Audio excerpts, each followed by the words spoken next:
chose to teach this lesson to encourage creativity while having fun and learning new words and terms from our story. The students will be able to observe and identify differences in cloud formations. Students will be able to identify 3 basic cloud types: cumulus, stratus, and cirrus. Students will be able to specify formations using the appropriate names of the 3 basic cloud types. Students will be able to connect to this lesson because they obviously are able to see clouds in the sky every single day. And they'll be able to use tools that they have around the house that they're familiar with to be able to conduct this project. Understanding the weather helps children to be able to determine what their day is going to be like and predict how to prepare for it. Students will identify 3 types of cloud formations and how important they are to our weather. Have the students sit on the carpet for story time. Explain to them today that they will be learning about clouds. Present the book, The Cloud Book, by Tommy DePaula, which you will begin to proceed to read to the class. Help the children to be engaged with the story and aid in comprehension by asking questions like, have you seen these clouds before? And what was the weather like when you had? After you read the book, you are going to reference 3 types of cloud formations that we're going to be focusing on in today's lesson: cumulus, stratus, and cirrus. I have prepared 3 laminated pictures of each. Go over with the class the differences and similarities of each. The first cloud formation is the cirrus. It's characterized by thin, wispy strands or a curly look. It is white or lightly gray, and it can be a sign of approaching frontal storms. It signals a change in weather in the near future. The second formation is stratus. It is characterized by horizontal layering with a uniformed base. It is dark gray to nearly white. Not much activity in the air, but rain might fall. The last is cumulus. It is often puffy or cotton-like. They appear alone in a line or in clusters. They are white or lightly gray, and they usually indicate good or fair condition. These are the 3 cloud formations that we will be going over. In a classroom, I would assume that you would place these on the board or on a clipboard so that the children will be able to see them as we go through the rest of the project. Now you can have all of your students return to their seats. We will go over the materials that we're going to use for the lesson. Each child will get 15 cotton balls. On their desks, they will have 1 container of powder, 1 container of glitter, which today I'm using green just so we can visually see as an example, and 1 tube of glue, each per child, and 1 pencil per child. Today I have a blue construction paper, which is an 8x10, however I would use a poster size for the children. And these are optional. These are additional cutouts, foam cutouts of butterflies and bugs that they can also add to their pictures to add creativity and individuality. So for the first example, we're going to do a cumulus cloud, which is puffy or cotton-like. I have tacked my construction paper to the board. Initially, I will make an example of what I would like my cloud to be shaped. Obviously, this is a puffy one, so I'm going to make circular formations in the areas that I would like my clouds to be. This is a sample that I have already made of a cumulus cloud.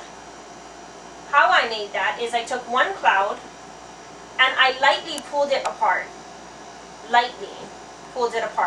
And shape it as I go along.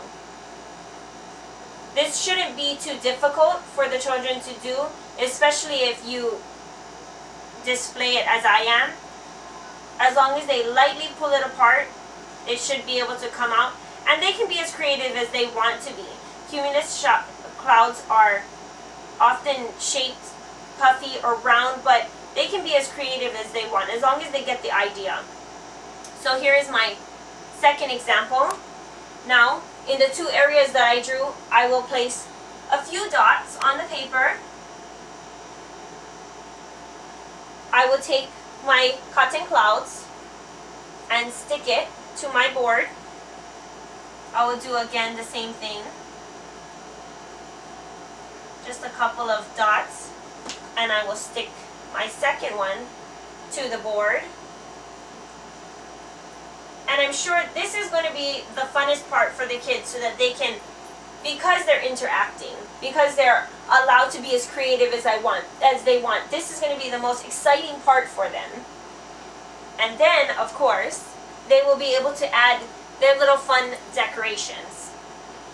So in this case, I used green glitter only because if I use white or something lighter, you wouldn't be able to see it.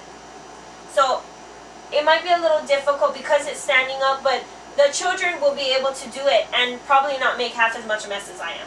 But make a few dots on the clouds. And then the kids are going to enjoy this part. Making a mess, I'm sure, is going to be the funnest part about all of this. But just sprinkle some glitter over it. And of course it's going to catch whatever it wants. Okay. And then of course you can do the same thing with the powder.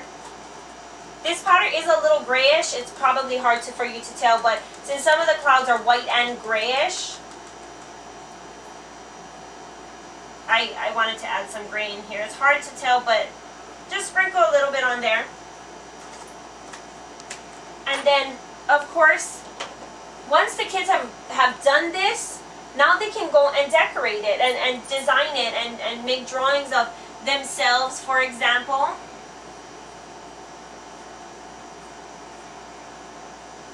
And then that's the reason I had got these little sticky things that they'll be able to, or rubber things that they'll be able to stick to the paper, you know, make a dot and just put it anywhere along your paper. They'll be able to make it their own. So this is the first example, the cumulus cloud formation. The second formation that we're going to do today is the stratus.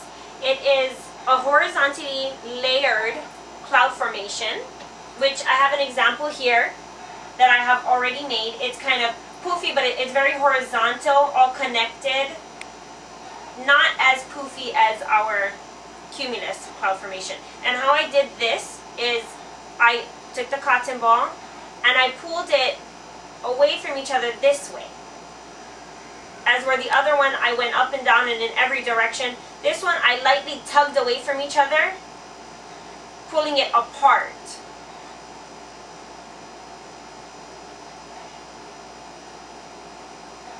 Gotta take some time. This one is a little more patient for the patient children. But for the most part, that's about it. They have 15 of these. So they should definitely be able to make it look like this if they want to. So I have already done this. And I'm going to just make it in a horizontal. So I'll make it like this, right next to each other. It's going to look really nice once you get a few of them built up in here. But for today's example, you get the point. So again, I will add a few dots of glue to our cotton. Place them over the drawings I had already set in place. Just to help give me a guideline so they're not everywhere. Again, a few dots of glue. We'll put that on there. You can already tell once you get this lined up, it looks very similar to the drawing.